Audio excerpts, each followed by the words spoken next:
Hello friends, मेरा नाम कृष्णा है और आज मैं आपके लिए एक और कहानी लेके आया हूँ जिसका नाम है दो पड़ोसने। राजा के शहर में एक ही मोहल्ले में दो पड़ोसन रहती थी। बहुत दिनों से रह रही थी। दोनों के स्वभाव भिन्न होने के से दोनों में कभी पड़ती नहीं थी।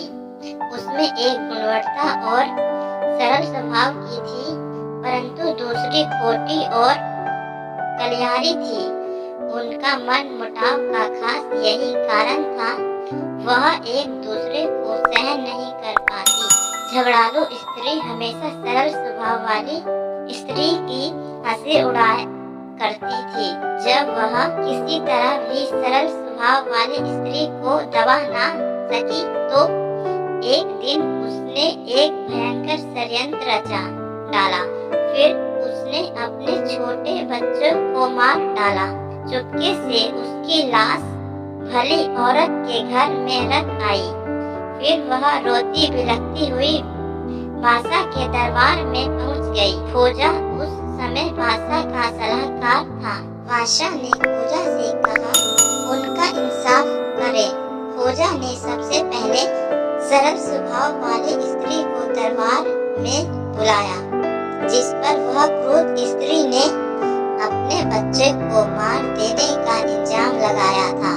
सरकारी आदेश सुनकर वह सरल वृत्ति की स्त्री तुरंत दरबार में हाजिर हुई और स्वयं को बुलाने का कारण पूछा। खोजा ने कहा, क्या तुमने इस स्त्री के बच्चे की हत्या की है? यह तुम पर इल्जाम लगा रही है। यदि नहीं तो तेरे निर्दोष होने का क्या सबूत है? स्त्री बोली, हुजूर, मैं नहीं जानती कि कौन किसके बच्चे की हत्या करके मेरे घर में डाल गया है। मैं बिल्कुल निर्दोष हूँ। तब हुजूर ने एक सरकारी नौकर को बुलाया, उसके कान में कुछ कहा। वह दोनों स्त्रियों के चाल चलन की जांच करना चाहता है। नौकर उस मोहल्ले के पास पहुंचा जहां दोनों औरतें रहती थी। पूछताछ करने पर पड़ोसियों ने उसे बताया था, जिस स्त्री पर यह इल्जाम लगाया गया है वह तो बहुत ही भली है। जिसने उस पर इल्जाम लगाया है वह बहुत निहायती झगड़ालू और फरेबी स्त्री है। नौकर जैसा सुन के आया था वैसा खोजा को बता दिया।